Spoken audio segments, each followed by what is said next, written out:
ബഹുമാനപ്പെട്ട മുഖ്യമന്ത്രിയുടെ സാന്നിധ്യത്തിൽ വളരെ അടിയന്തരമായി മന്ത്രിസഭാ യോഗം ചേർന്ന് തൃശ്ശൂരിലെ മുണ്ടത്തിക്കോടുണ്ടായ വെടിക്കെട്ട് അപകടവുമായി ബന്ധപ്പെട്ട വെടിപ്പുരയിലുണ്ടായ അപകടവുമായി ബന്ധപ്പെട്ട ചില കാര്യങ്ങൾ നിശ്ചയിച്ചിട്ടുണ്ട്. ഒന്ന്, ഇന്ന് ക്യാബിനറ്റ് തൃശ്ശൂർ മുണ്ടത്തിക്കോട് വെടിക്കെട്ട് പുര സ്ഫോടനത്തെ സംസ്ഥാനത്തെ സവിശേഷ ദുരന്തമായിട്ട് പ്രഖ്യാപിക്കാൻ നിശ്ചയിക്കുകയുണ്ടായത്. സംസ്ഥാനത്തെ സവിശേഷ ദുരന്തമായി പ്രഖ്യാപിക്കുന്നതിന് സംസ്ഥാന ദുരന്ത നിവാരണ അതോറിറ്റിയോട് അതിൻ്റെ സ്റ്റേറ്റ് എക്സിക്യൂട്ടീവ് കമ്മിറ്റിക്ക് ആവശ്യമായ നിർദ്ദേശം ക്യാബിനറ്റ് നിശ്ചയിച്ചനുസരിച്ച് രേഖപ്പെടുത്തുകയുണ്ടായി. ഇതൊരു സവിശേഷ ദുരന്തമായി പ്രഖ്യാപിച്ചാൽ മാത്രമേ അതുമായി ബന്ധപ്പെട്ട് നമ്മൾ ചിന്തിക്കുന്ന വിധത്തിലുള്ള സഹായങ്ങളും മറ്റു കാര്യങ്ങളും ചെയ്യാൻ കഴിയുന്നുള്ളൂ എന്നുള്ളത് കൊണ്ടാണ് അങ്ങനെ ഒരു സവിശേഷ ദുരന്തമായി അത് പ്രഖ്യാപിക്കുകയുണ്ടായി. ഇതിൻ്റെ ഭാഗമായി മരിച്ച ആളുകളുടെ ആശ്രിതർക്ക് സംസ്ഥാന ദുരന്ത പ്രതികരണ നിധിയിൽ നിന്ന് 4 ലക്ഷം രൂപയും മുഖ്യമന്ത്രിയുടെ ദുരിതാശ്വാസ നിധിയിൽ നിന്ന് 10 ലക്ഷം രൂപയും അടക്കം 14 ലക്ഷം രൂപ നൽകാൻ വേണ്ടിയാണ് നിശ്ചയിച്ചിട്ടുള്ളത്. അതോടൊപ്പം തന്നെ പരിക്കേറ്റവർക്ക് ദുരന്ത പ്രതികരണ നിധി പ്രകാരം അനുവദനീയമായ തുക ലഭ്യമാകും. അതിനു പുറമെ 2 ലക്ഷം രൂപ കൂടി മുഖ്യമന്ത്രിയുടെ ദുരിതാശ്വാസ നിധിയിൽ നിന്ന് പ്രത്യേക സഹായമായി SDRF-ൽ നിന്ന് കിട്ടുന്ന പണത്തിന് പുറമെ CMDRF-ൽ നിന്ന് 2 ലക്ഷം രൂപ കൂടി നൽകും. പരിക്കേറ്റവരെ 6 മാസക്കാലത്തേക്ക് സർക്കാരോ സ്വകാര്യ ആശുപത്രിയിലോ ചികിത്സ ചെയ്യേണ്ടി വരുന്നതിൻ്റെ പൂർണ്ണമായിട്ടുള്ള ചെലവുകൾ സർക്കാർ എടുക്കാൻ നിശ്ചയിച്ചു. ആ നിശ്ചയിച്ചതിൻ്റെ അടിസ്ഥാനത്തിൽ ആവശ്യമായ സംഖ്യ ജില്ലാ കളക്ടർക്ക് ദുരന്ത പ്രതികരണ നിധിയിൽ നിന്നും അതുപോലെ തന്നെ മുഖ്യമന്ത്രിയുടെ ദുരിതാശ്വാസ നിധിയിൽ നിന്നും അനുവദിക്കാനുള്ള തീരുമാനവും എടുത്തു. 6 മാസക്കാലത്തേക്ക് അധികമായി ചികിത്സ വേണ്ടി വന്നാൽ മെഡിക്കൽ ബോർഡിൻ്റെ തീരുമാനത്തിൻ്റെ അടിസ്ഥാനത്തിൽ ശുപാർശ ചെയ്യപ്പെട്ട സ്വകാര്യ ആശുപത്രിയിൽ വേണ്ടിവരുന്ന പൂർണ്ണമായിട്ടുള്ള ചെലവും CMDRF-ൽ നിന്ന് തന്നെ അനുവദിക്കാം എന്ന് ആലോചിച്ചു.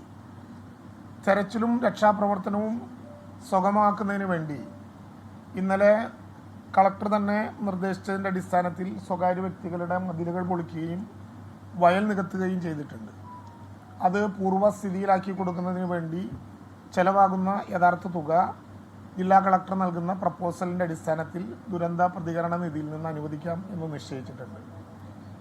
ഈ ദുരന്തവുമായി ബന്ധപ്പെട്ട് ഈ സ്ഫോടനവുമായി ബന്ധപ്പെട്ട് സ്ഫോടനത്തിൻ്റെ ഭാഗമായി ഏതെങ്കിലും വിധത്തിലുള്ള കെട്ടിടങ്ങൾക്ക് നാശനഷ്ടം ഉണ്ടായിട്ടുണ്ടെങ്കിൽ അതിൻ്റെ തോത് കണക്കാക്കി അടിയന്തരമായി കളക്ടറോട് റിപ്പോർട്ട് സമർപ്പിക്കാൻ ആവശ്യപ്പെടുകയും ആ റിപ്പോർട്ടിൻ്റെ അടിസ്ഥാനത്തിൽ ആവശ്യമായ നഷ്ടപരിഹാരം നൽകുന്നതിന് വേണ്ടി തീരുമാനിക്കുകയും ചെയ്തു. അടിയന്തരമായിട്ടുള്ള സഹായം എന്ന സ്ഥിതിയിൽ ദുരന്ത പ്രതികരണ നിധിയിൽ നിന്ന് 50 ലക്ഷം രൂപ ഇവിടെ ജില്ലാ ഭരണകൂടത്തിന് കൈമാറിയിട്ടുണ്ട്. ഇതിനു പുറമെ മുണ്ടത്തിക്കോട് വെടിക്കെട്ട് പുര സ്ഫോടനത്തെ സംബന്ധിച്ച് ഒരു ജുഡീഷ്യൽ അന്വേഷണം സർക്കാർ പ്രഖ്യാപിക്കുകയാണ്. ജസ്റ്റിസ് CN രാമചന്ദ്രനായിരിക്കും ജുഡീഷ്യൽ അന്വേഷണത്തിൻ്റെ ചുമതല വഹിക്കുന്ന ജുഡീഷ്യൽ ഓഫീസർ എന്നുകൂടി നിശ്ചയിച്ചിട്ടുണ്ട്. അതോടൊപ്പം തന്നെ നമ്മുടെ ദുരന്തവുമായി ബന്ധപ്പെട്ട് ഡെഡ് ബോഡികൾ ഡിസ്പോസൽ ചെയ്യാനും സാമ്പിളുകൾ DNA സാമ്പിളുകൾ കളക്ട് ചെയ്യാനും ഉൾപ്പെടെ ഉള്ള പ്രവർത്തനങ്ങൾക്ക് വേണ്ടി ഒരു സ്റ്റാൻഡേർഡ് ഓപ്പറേഷൻ പ്രൊസീജിയർ, ഒരു SOP അടിയന്തരമായി പുറത്തിറക്കാൻ ദുരന്ത നിവാരണ അതോറിറ്റിയുടെ സ്റ്റേറ്റ് എക്സിക്യൂട്ടീവ് കമ്മിറ്റിയെ ചുമതലപ്പെടുത്താനും ക്യാബിനറ്റ് നിശ്ചയിച്ചു. ഇങ്ങനെ വളരെ പ്രധാനമായും നമ്മുടെ ഈ വെടിക്കെട്ട് പുര അപകടവുമായി ബന്ധപ്പെട്ട കാര്യങ്ങളിൽ വളരെ വേഗത്തിലുള്ള കാര്യങ്ങളാണ് ഇപ്പോൾ തീരുമാനിച്ചിട്ടുള്ളത്. മറ്റു മന്ത്രിമാർ കൂട്ടിച്ചേർക്കേണ്ടത് പറയും. മെഡിക്കൽ ബോർഡുമായി ബന്ധപ്പെട്ട വളരെ വേഗത്തിലുള്ള നടപടിക്രമങ്ങൾ നടത്തപ്പെട്ടു എന്നുള്ളത് നമ്മളെല്ലാവരും കാണുകയാണ്. DNA ടെസ്റ്റാണ് പ്രധാനമായിട്ടും വരുന്നത്. കാരണം ചിന്നിച്ചിതറിയ ബോഡിയുടെ ഭാഗങ്ങളാണ് പലതും വന്നുകൊണ്ടിരിക്കുന്നത് എന്നുള്ളതുകൊണ്ട് ഓട്ടോപ്സി ടെസ്റ്റ് നടത്തിയാലും അതിനെ തുടർന്ന് DNA സാമ്പിളുകൾ കൂടി പരിശോധിച്ചാൽ മാത്രമേ യഥാർത്ഥ ആളെ കണ്ടുപിടിക്കാനാകൂ എന്നുള്ളതുകൊണ്ട് അതിനു വേണ്ടിയിട്ട് രാജീവ് ഗാന്ധി ഇൻസ്റ്റിറ്റ്യൂട്ടിൽ നിന്നുള്ള സംഘം ഇതിനകം തൃശ്ശൂരിൽ എത്തിച്ചേർന്നിട്ടുണ്ട്. അവരേറ്റവും പെട്ടെന്ന് ആ നടപടിക്രമങ്ങൾ പൂർത്തീകരിക്കും. തെരച്ചിൽ വളരെ വേഗത്തിൽ ഇനിയും ആരെങ്കിലും ഉണ്ടോ എന്നറിയാൻ വേണ്ടി നടത്തുന്നുണ്ട്. 3 കടാവർ ഡോഗ്സിൻ്റെ സാന്നിധ്യം ഉറപ്പുവരുത്തിക്കൊണ്ട് വ്യത്യസ്ത തലത്തിലുള്ള പരിശോധനകൾ, മൃതശരീരങ്ങളുടെ ഭാഗങ്ങളോ അതുമായി ബന്ധപ്പെട്ട എന്തെങ്കിലും ഉണ്ടോ എന്നറിയാൻ വേണ്ടി നടത്തുകയും ചെയ്യുന്നുണ്ട്. അവസാനമായി ഒരു കാര്യം കൂടി, ഇതിലിപ്പോൾ കൃത്യമിത്ര എന്ന് നമുക്ക് പറയാനാകില്ല. അനുമാനങ്ങളെ നമ്മുടെ മുമ്പിലുണ്ടാകുള്ളൂ. അവിടെ ആ ജോലിക്ക് ചെന്നവരുണ്ടാകാം, ഈ ജോലിയെ സഹായിക്കാനോ കാണാനോ വേണ്ടി വന്ന ആളുകളുണ്ടാകാം, ചിലപ്പോൾ ഇതിൻ്റെ കാര്യങ്ങൾ പരിശോധിക്കാൻ പോയ ആളുകളുണ്ടാകാം. വളരെ സൂക്ഷ്മമായി ആളുകളുടെ കയ്യിൽ നിന്ന് ആ വിവരങ്ങൾ അറിയാനുള്ള ശ്രമം നടത്തുന്നുണ്ട്. അതോടൊപ്പം തന്നെ എല്ലാവരോടും അഭ്യർത്ഥിക്കാനുള്ളത്, ഇതുമായി ബന്ധപ്പെട്ട് പോകാനിടയുള്ള ആരെങ്കിലും ഇന്നലെ വീട്ടിലെത്താതിരിക്കുകയോ ബന്ധപ്പെടാൻ പറ്റാതിരിക്കുകയോ ചെയ്താൽ ഒരു മടിയും കൂടാതെ ജില്ലാ ഭരണകൂടത്തെയോ 4 ഇടങ്ങളിലായി ആരംഭിച്ചിട്ടുള്ള കൺട്രോൾ റൂമുകളോ അറിയിക്കാനുള്ള ഒരു സന്മനസ് കാണിക്കണം. അവർക്ക് കൂടി വേണ്ടിയാണത്. കാരണം പലരും കേസോ അതുമായി ബന്ധപ്പെട്ട കാര്യങ്ങളോ ഒക്കെ പറഞ്ഞ് പേടിപ്പിക്കപ്പെടുന്നത് കൊണ്ട് ഇന്നയാൾ പോയി, ഇന്നയാളെ കാണാനില്ല, ഇന്നയാൾ രക്ഷപ്പെട്ടു വന്നു, ഇതൊന്നും പറയാൻ ചില മടികൾ കാണിക്കുന്നുണ്ടോ എന്ന് സംശയമുണ്ട്. അങ്ങനെയാണെങ്കിൽ അവർ ധൈര്യമായി ആ കാര്യങ്ങൾ ജില്ലാ ഭരണകൂടത്തിനോട് പറയണം. ആരെങ്കിലും മിസ്സിംഗ് ഉണ്ടെങ്കിൽ, ആരെങ്കിലും അതിൽ നേരിട്ട് അനുഭവസ്ഥരുണ്ടെങ്കിൽ അതെല്ലാം എത്ര പേർ ഉണ്ടായിരുന്നു എന്നറിയാൻ വേണ്ടിയിട്ടുള്ള ഒരു ശ്രമമാണ് അതിൻ്റെ പിന്നിൽ എന്നുള്ളത് കൊണ്ട് അക്കാര്യത്തിൽ എല്ലാവരുടെയും സഹായങ്ങൾ ഉണ്ടാകണം എന്ന് അഭ്യർത്ഥിക്കുകയാണ്.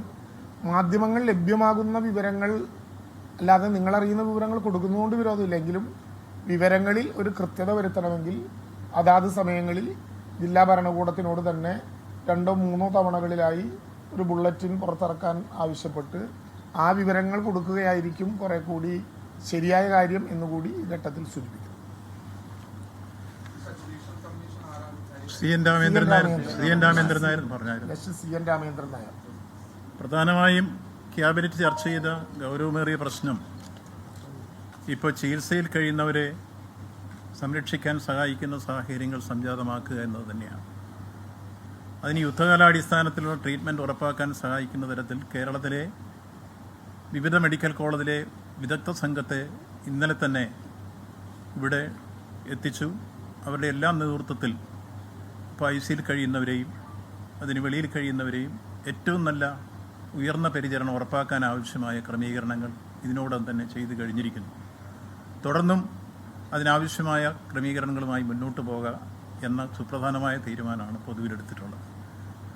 അതിൽ ഒരുപക്ഷെ ഇപ്പോൾ ICUയിൽ കഴിയുന്ന ആളുകളിൽ പലരെയും രക്ഷപ്പെടുത്താൻ കഴിയുന്നവരുണ്ട് എന്ന പ്രതീക്ഷയാണ് നമുക്കുള്ളത്. അതിനനുസരിച്ചുള്ള ടീം, പ്ലാസ്റ്റിക് സർജന്മാർ, മറ്റ് വിദഗ്ധ ടീമുകൾ എല്ലാം തന്നെ എത്തിച്ചേർന്ന് കഴിഞ്ഞിട്ടുണ്ട്. പൊതുവിൽ ഇന്നലെ നമ്മൾ കണ്ട ഒരു രംഗം, തൃശ്ശൂർ മെഡിക്കൽ കോളേജ് ഒരു മാസ് കാഷ്വാലിറ്റി കൈകാര്യം ചെയ്യുന്ന രംഗത്ത് അഭിനന്ദനാർഹമായ പ്രവർത്തനമാണ് അവർ ഏറ്റെടുത്തിരുന്നത് എന്നത് എടുത്തു പറയുകയാണ്. ഇന്നലെ മെഡിക്കൽ കോളേജിലെ എല്ലാ ഡിപ്പാർട്ട്മെൻറ്റുകളും ഒരേ രൂപത്തിൽ പ്രിൻസിപ്പലിൻ്റെയും സൂപ്രണ്ടിൻ്റെയും ഒക്കെ നേതൃത്വത്തിൽ അണിനിരക്കുന്ന രംഗം കണ്ടു.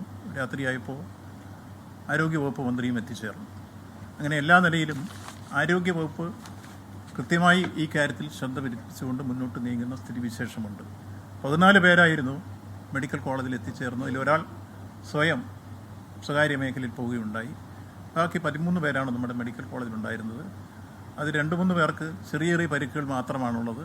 അതുകൊണ്ട് അവരുടെ ICU കയറ്റേണ്ടി വന്നില്ല. 10 പേരായിരുന്നു നമ്മളിന്നലെ ICU കയറ്റിയത്. അത് ഇന്ന് ചില ആളുകളെ ICUയിൽ നിന്ന് ഒഴിവാക്കി വാർഡിലേക്ക് മാറ്റിയിട്ടുമുണ്ട്.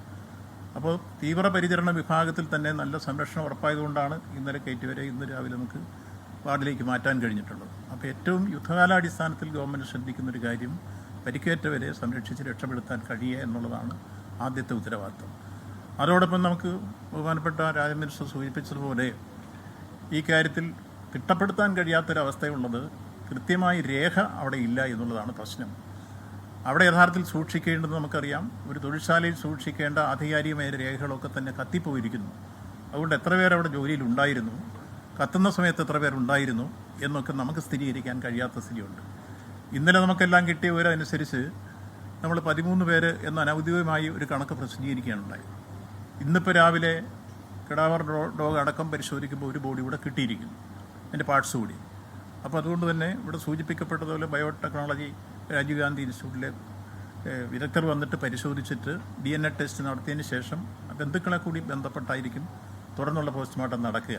ഇന്നലെ 5 പോസ്റ്റ്മോർട്ടം നടന്നിരുന്നു, 3 ബോഡി കൊണ്ടുപോയിരുന്നു, 2 എണ്ണം സൂക്ഷിച്ചിരിക്കുന്നു. ബാക്കിയുള്ള പോസ്റ്റ്മോർട്ടം നടപടികളിലേക്ക് കടക്കുകയാണ് ഇപ്പോഴത്തെ അവസ്ഥ എന്നുള്ളതാണ് പൊതു സാഹചര്യം. തുടർന്ന് ഇപ്പോൾ രാവിലെ തന്നെ സംഭവ സ്ഥലത്ത് ഡിസാസ്റ്റർ മാനേജ്മെൻറ്റ് ടീമുണ്ട്, അതോടൊപ്പം തന്നെ പോലീസുണ്ട്, ഫയർഫോഴ്സ് ഉണ്ട്, മറ്റ് നമ്മുടെ ഫോറൻസിക് ടീമുണ്ട്, ജില്ലാ ഭരണകൂടത്തിൻ്റെ ടീമുണ്ട്, അതെ പെസോ ഉണ്ട്. ഇവരെല്ലാം ചേർന്നിട്ടുള്ള ഒരു ടീം അവിടെ കൃത്യമായി പരിശോധനകൾ നടത്തിക്കൊണ്ടിരിക്കുകയാണ്. നമ്മൾ കണ്ടെത്താത്തതുകൊണ്ടോ അതോടൊപ്പം തന്നെ അവിടെ ഒരു കുളമുണ്ട് തൊട്ടടുത്ത്, അവിടെ സ്കൂബ ടീം ഇറങ്ങി മുങ്ങിത്തപ്പൽ വരെ നടത്തിക്കൊണ്ടിരിക്കുന്നു. അങ്ങനെ എല്ലാ അർത്ഥത്തിലുമുള്ള പരിശോധനകൾ പരിസര പ്രദേശങ്ങളിൽ ഏതെങ്കിലും ഒരു ബോഡി അല്ലെ പാർട്സുകൾ കാണാതെ ഉണ്ടോ എന്നുള്ള പരിശോധിക്കുന്ന രൂപത്തിലേക്ക് കൃത്യമായി കാര്യങ്ങൾ നീങ്ങിക്കൊണ്ടിരിക്കുകയാണ്. അപ്പോൾ എല്ലാ അർത്ഥത്തിലും ഗവൺമെൻറ് ഈ കാര്യത്തെ സംബന്ധിച്ചോളം പൊതുവിൽ കാര്യങ്ങൾ വിലയിരുത്താൻ സംസ്ഥാന ക്യാബിനറ്റിലെ മന്ത്രിമാരെല്ലാം തന്നെ മിക്കവാറും പേർക്ക് ഇവിടെ എത്തിച്ചേർന്നിരിക്കുന്നു. ബഹുമാനപ്പെട്ട മുഖ്യമന്ത്രി ഈ വിഷയത്തിൽ അപ്പോൾ തന്നെ മുതലിടപെട്ട് എല്ലാ കാര്യങ്ങളും വേണ്ട നിർദ്ദേശങ്ങൾ തന്ന് യുദ്ധകാലാടിസ്ഥാനത്തിൻ്റെ പ്രവർത്തനങ്ങൾ നീങ്ങിക്കൊണ്ടിരിക്കുന്നു. അതിനിടയിലാണ് ഇപ്പോൾ ദുരിതാശ്വാസ നിധിയിൽ നിന്ന് കൊടുക്കാനുള്ള കാര്യങ്ങളെല്ലാം ബഹുമാനപ്പെട്ട മിനിസ്റ്റർ ഇവിടെ വിശദീകരിച്ചു കഴിഞ്ഞിട്ടുള്ളത്. തുടർന്ന് വരാനുള്ള ചില പ്രശ്നങ്ങളുണ്ട്. അതെന്തെന്ന് ചോദിച്ചാൽ നിങ്ങൾ ചോദിക്കാവുന്നൊരു ചോദ്യം, എങ്ങനെയാണ് ഇനി അടുത്ത പൂരം? അത് സംബന്ധിച്ച് അഡ്വാൻസായി പറയാനുള്ളത്, ഇപ്പോൾ പാറമേക്കാവ് ദേവസ്വവും അതുപോലെ തന്നെ തിരുവമ്പാടി ദേവസ്വവുമായി ആശയവിനിമയം നടത്തി നാളെ രാവിലെ 10 മണിക്ക് ബഹുമാനപ്പെട്ട കേരള ഹൈക്കോടതി തന്നെ നേരത്തെ നിങ്ങൾക്ക് അനുമതി തന്ന ഒരു മീറ്റിംഗ് ഞങ്ങൾ വിളിച്ചിരുന്നു.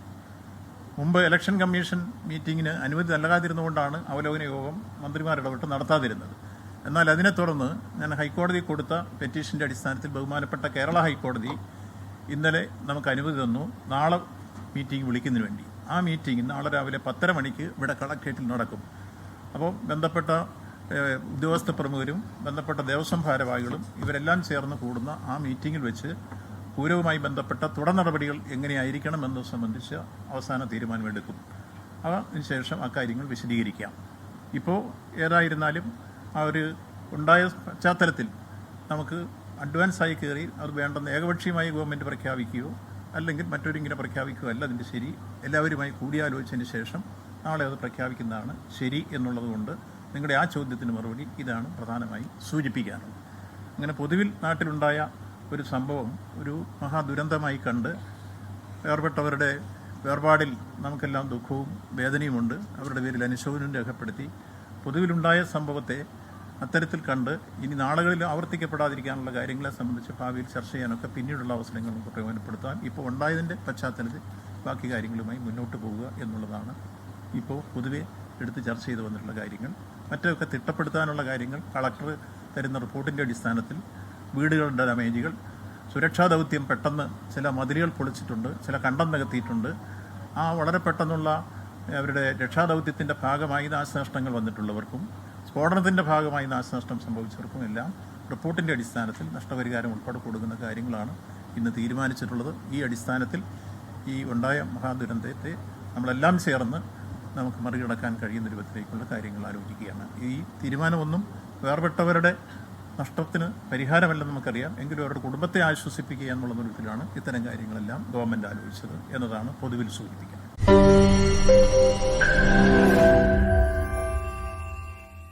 ലോകത്തെവിടെയായാലും ഏത് സമയത്തും 24 വാർത്തകളും ഓഗ്മെന്റഡ് റിയാലിറ്റി പാക്കേജുകളും എക്സ്പ്ലെയിനറുകളും വിശദമായി കാണാൻ ഞങ്ങളുടെ യൂട്യൂബ് ചാനൽ നിങ്ങൾക്ക് സബ്സ്ക്രൈബ് ചെയ്യാം.